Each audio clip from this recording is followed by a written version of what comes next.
6개월에서 1년 사이에 금융위기가 두 가지의 케이스를 가지고 제가 말씀을 드려보겠습니다.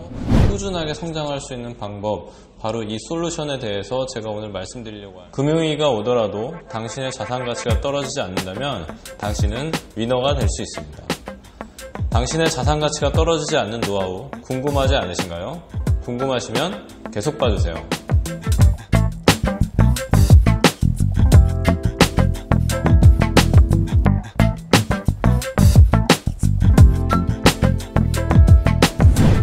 안녕하세요. 오늘은 금융위기를 대비하여 당신의 자산 가치를 증가시키고 안전하게 모을 수 있는 방법에 대해서 알아보도록 하겠습니다. 영상을 보시기 전에 구독과 좋아요 한 번씩 눌러주시고요. 알람까지 설정해 주시면 매주 새로운 소식을 업데이트 받으실 수 있으십니다. 최근에 미국의 장기 채권 금리와 단기 채권 금리가 역전되었다는 뉴스를 한 번씩은 접해보신 적이 있으실 것입니다. 채권은 만기에 돈을 받을 수 있는 권리로 수익률이 정해진 상품입니다. 장기로 돈을 빌려주고 받는다면 단기에 비해서 높은 위험성이 존재하기 때문에 일반적인 경우 장기 채권의 금리가 높은 것이 사실입니다. 최근에 5년 만기 채권 금리가 3년 만기 채권 금리보다 낮아졌다는 기사가 10년 만에 나왔습니다. 또한 2년 만기 채권 금리가 10년 만기 채권 금리의 이 차이인 스프레드가 11년 만에 가장 낮아졌다라는 기사가 나왔습니다. 역사는 돌고 돌기 때문에 과거의 역사를 돌이켜봤을 때 보통 이런 경우 6개월에서 1년 사이에 금융위기가 온다라고 합니다. 미국의 경제위기가 우리나라랑 과연 무슨 상관이 있냐고요? 2008년 서브프라임 모기지 사건을 기억하시나요? 그때 당시에 사실은 미국의 부동산 버블로 인해서 결국에는 문제가 생긴 것인데 사실상 우리나라랑 큰 상관이 없었습니다. 하지만 미국이 서브프라임 모기지 사태를 겪으면서 우리나라 주식시장은 엄청나게 폭락을 했습니다. 미국이 기침을 한번 하면 우리나라는 감기 몸살을 앓는다라고 보시면 됩니다. 최근에 미중 무역전쟁과 일본과의 무역 마찰로 인해서 우리나라 주가는 상당히 큰 폭으로 지금 떨어져 있는 상태입니다. 하지만 지금의 상황이 최악이 아닐 수도 있습니다. 그러면 우리가 이런 상황에서 어떻게 하면 우리의 자산을 잘 지키고 만들어갈 수 있을까요? 두 가지의 경우가 있을 수 있을 것 같습니다.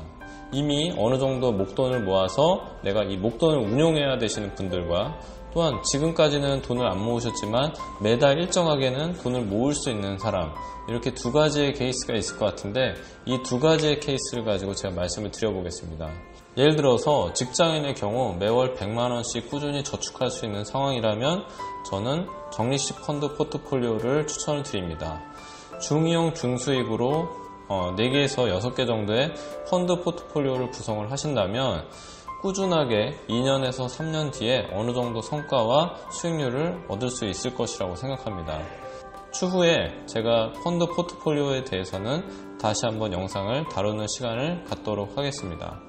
오늘 말씀드리는 것은 이렇게 2년에서 3년 정도 모아진 이 목돈, 3천만 원 정도의 이 목돈을 과연 어떻게 운용할 것이냐에 대한 부분을 가지고 제가 여러분들께 말씀을 드리는 것입니다. 현재 3천만 원 정도의 목돈을 꾸준히 잘 투자하고 운영하셔서 모으셨다면 지금부터는 꾸준한 성장을 만들어내시는 게 굉장히 중요합니다. 내 자산의 가치가 떨어지지 않고 꾸준하게 성장할 수 있는 방법, 바로 이 솔루션에 대해서 제가 오늘 말씀드리려고 하는데 그것은 바로 달러 채권 ETF입니다. 제가 왜 달러 채권 ETF에 대해서 말씀을 드리냐면요, 몇 가지 이유가 있는데 사실 그 내용에 대해서는 컴퓨터를 보면서 말씀을 드리도록 하겠습니다. 첫 번째 이유는요, 경기가 어려울수록 사람들이 안전자산을 선호한다라는 부분입니다. 요즘에 경기가 어려울수록 사람들은 금이나 달러와 같은 이런 자산들을 많이 사모으고 있는 추세입니다. 그래서 금값도 많이 올랐고 달러의 가격도 많이 올랐음을 알 수가 있습니다. 하지만 경기가 어려워지면 이 자산들은 더욱더 큰 폭으로 가치가 상승한다라는 특징이 있습니다. 두 번째로는요, 채권은 큰 위험 없이 꾸준한 수익을 낼 수 있다는 부분입니다. 보시는 차트는 1997년부터 2016년도까지 20년 동안의 글로벌 채권에 대한 수익률을 보여주는 수익률 표입니다. 평균적으로 5.4%의 수익률을 보였으며 1999년도, 2013년도를 제외하고는 한 번도 마이너스가 없었습니다. 투자 기간을 2년으로 좀 늘려서 차트를 보면요. 97년부터 2016년도까지 20년 동안 한 번도 마이너스 구간은 없었으며 평균적으로 약 5.3% 정도의 수익을 보이고 있습니다. 최저치로는 1.8%, 최고치로는 10% 정도의 수익을 꾸준하게 안겨다 줄 수 있는 게 바로 채권 투자입니다. 세 번째로는 주가가 하락 시에 채권 수익률은 더욱더 상승한다라는 특징이 있습니다. 97년도에서 2000년도 정도에 IMF를 우리나라를 겪으면서 주가는 큰 폭으로 하락했는데요. 이때 채권 수익률은 10%대를 육박했고요. 2008년도에 다시 한번 주가가 큰 폭으로 하락했는데요. 이때 채권 수익률은 8%대로 큰 폭으로 상승하는 부분을 볼 수가 있습니다. 네, 이 정도만 말씀드려도 미국 달러 채권 투자는 충분한 매력과 안정성이 있다는 것을 여러분들이 아실 수 있으실 거라고 생각합니다. 미국 달러 채권 ETF는 듀레이션에 따라서 AGG, IEF, TLT 등으로 나뉩니다. 듀레이션이 길다라는 것은 반대로 변동성이 크다라고 보실 수가 있으십니다. 크게 오르고 크게 떨어진다라는 것이 특징이죠. 듀레이션이 짧은 AGG는 꾸준한 성장을 보이고 있다는 것을 알 수가 있습니다. 따라서 여러분들이 가지고 있는 목돈을 적절하게 분산해서 AGG와 IEF, TLT 등으로 나눠서 투자를 하는 것이 중요할 거라고 생각을 합니다. 돈은 모으는 단계에 있고요. 모아놓은 돈을 잘 지키고 불리는 과정이 또 필요합니다.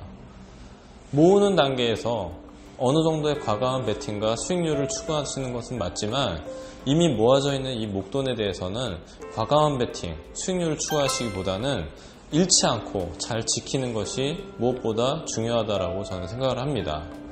여러분들이 펀드 투자를 하시는 경우, 적립식으로 펀드 투자를 하시는 경우에 어느 정도의 주식 편입 비중이 굉장히 필요합니다. 그리고 여러 가지 원자재라든지 그 다음에 해외 부동산이라든지 여러 가지 이런 펀드 포트폴리오가 필요하지만 이미 모아놓은 자산에 대해서는 잃지 않고 잘 지키는 것이 중요한데 제가 오늘 말씀드린 미국 달러 채권 ETF에 대해서는 이미 모은 자산은 어느 정도 꾸준하게 잘 지켜가는 것에 목적을 둔다라고 보시면 되고요. 또 달러로 돈을 모으고 있다는 것은 금융위기가 왔을 때 우리나라의 원화 가치가 큰 폭으로 하락을 했을 때 내 자산은 상대적으로 더 가치가 높아진다라는 특징이 있습니다. 즉 이제 환차익이 생긴다라는 뜻이죠. 이 영상을 보시면서 모아놓은 돈을 잘 지키시기를 원하시는 분들은 꼭 미국 달러 채권 ETF를 관심을 가져보시고요. 이것은 증권사를 가시면은 언제든지 여러분들이 사고 파실 수가 있기 때문에 유동성 부분에서도 굉장히 큰 장점이 있습니다. 오늘은 무엇보다도 지키는 전략, 미국 달러 채권 ETF에 대해서 말씀드렸는데 혹시 궁금하신 부분이 있다면 아래 댓글에 남겨주시면 제가 답변을 드리겠습니다. 그러면 다음 시간에 더 좋은 내용으로 찾아뵙도록 하겠습니다. 감사합니다.